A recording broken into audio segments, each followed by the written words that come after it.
the future of go-to-market acquisition, especially in the era of AI.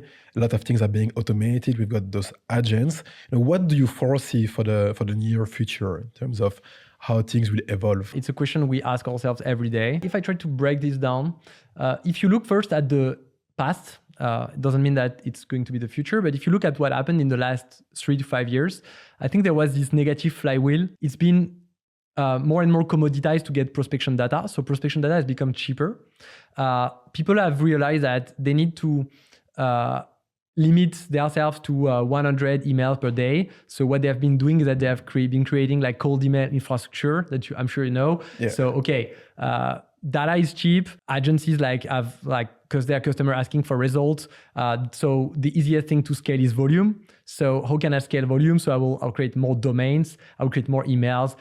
So I can basically spam, and because prospection has become cheaper too, there are tools that offer unlimited almost ability to send emails, which is not our positioning.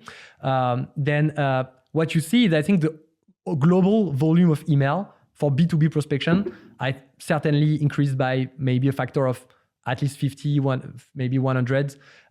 So it's clearly something that happened for me in the past 3 to 4 years. And it came to, the question is is it going to continue this way? To what extent? What is going to happen with ESPs like Google, Outlook? Will they be able to deploy AI agent that will be able to filter out emails? That's a big question. And it's a bit a negative flywheel because you do more volume, because data is cheaper, so you can do more volume. So because you do more volume, there is more competition. So because there is more competition, there is less replies. Yeah. And so because there is less reply, you do more volume to offset the decrease in the replies. And so the industry is killing itself in a way. Eating itself, yeah. Yeah. So where does it go? And you could say okay, now with AI, in theory, you're able to analyze an email that is a prospection email. If you give an email to ChatGPT, they will tell you if it's a prospection email or not. So why is Gmail still letting prospection email come? Yeah, it's a good question. I think there is maybe a question of cost, which is it would be too costly for them to have a very powerful model like O1 or very strong ChatGPT model to run through all emails. So what they could do, and what's going to happen in the LLM, it's a model that runs in your computer. So they could put a model into your Chrome browser that runs in your Chrome browser with much lesser resource. And that actually will filter out the prospection. The problem they have, I think, is that there is a high aversion for false positive. Meaning that if you have an email that's not a prospection email, that's from a friend, and they put it in spam, because you'd never go in spam, you will lose trust into Gmail. So they cannot be wrong. They cannot. They have to be right. So, and I think with LLM there is always a risk. So, but that's the first. If you look at the past, it's what happened. And for me, what's going to happen is that there will be a comeback to quality first. And actually, I'm seeing even players that were advocating volume that are a bit changing their discourse and saying, let's do quality, which has always been the positioning of Lemlist, in my opinion. It has always been build relationship, build meaningful relationship. And this is the reason why I joined the company, because I believe in relationship. And I think it links with the rest of the discussion. It's I believe sales is always a human activity. I believe we can think people are rational. We can say humans are rational. They are not. There are hundreds of studies, halo effects, risk aversion, loss aversion, sorry. So there are lots of studies fully backed that document that humans are irrational. So you make irrational decision and you make it because you have a good relationship with someone or you think this brand is really good. And actually, I will give you an example. Last time I was speaking with someone being a head of sales operation in a scale up. And they told me oh, Lemlist is you work at Lemlist is great. Actually, we are considering switching from SalesLoft to Lemlist, and I checked and I don't see any strong difference between, of course, SalesLoft does some stuff that you don't do, you do stuff that SalesLoft doesn't do, but I think I'll still move. I still change SalesLoft to Lemlist. And I was like, so why? Why? And they say, because the salespeople, they like Lemlist and they want to use Lemlist. So that was really interesting because actually in terms of feature, in terms of objective decision-making, they were not able to justify the decision. The decision was justified by irrational preference. And I think this is what sales is. I think sales, and of course this is linked to the brand, this is linked to many other things, but selling is very broad.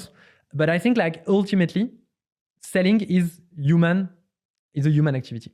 So then you can tell me, yes, but Charles, when there is AGI, you can do pretty much, you can mimic a human and you will not see the difference. Maybe, but in this case, buyer will be an AGI. Why would you have a human speak to an AI? In this case, you will have AGI, you will have buyer AI and seller AI. So how does that work? You know, talking to AI. That's a totally different world, and I have no idea where it will end up. I still think like human is going to win. And the way I see it, and actually I actually watched the video from Yako from Winning by Design saying like sales is dead, you will have AI selling, etc. And it justified most of his theory. The CAC, the customer acquisition cost, were exploding in the, it's not most of his, but one part of this theory was customer acquisition costs have been increasing over the past. And so it's not sustainable for seller. Because you need to optimize your customer acquisition cost, you need to reduce it, and AI allows you to have fake sales like AI sales that are much cheaper than human. But this is a seller standpoint. But for the buyer, is it really better to buy from an AI? And I think we need to see things in the buyer prism. It's a willingness to pay CAC. Like to what extent people, sellers will be willing to invest money from human to have an unfair competitor. So if you think of that differently, that means that maybe in the world tomorrow, let's say like out of 10 players, 8 will use AI and 2 will not use AI, and the 2 not using AI will have a higher CAC, but they will differentiate themselves by providing human touch. And so I think AI should be seen as where does it really add value to the buyer? And if you think of that, it's being available 24/7.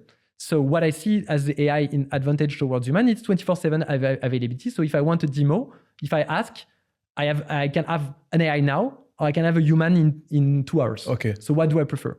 And same for support. If I have customer support, do I want an AI now or do I want a human later? I think this is the main trade-off. And I think this is why I don't see AI versus sales. I see more like a mix of both, where for part of the buying journey, you will want an AI to have some information about capabilities of the tool, about are you able to do this, how do you compare for that? But for the transfer of belief and the negotiation and really the conviction part, you will still need a human.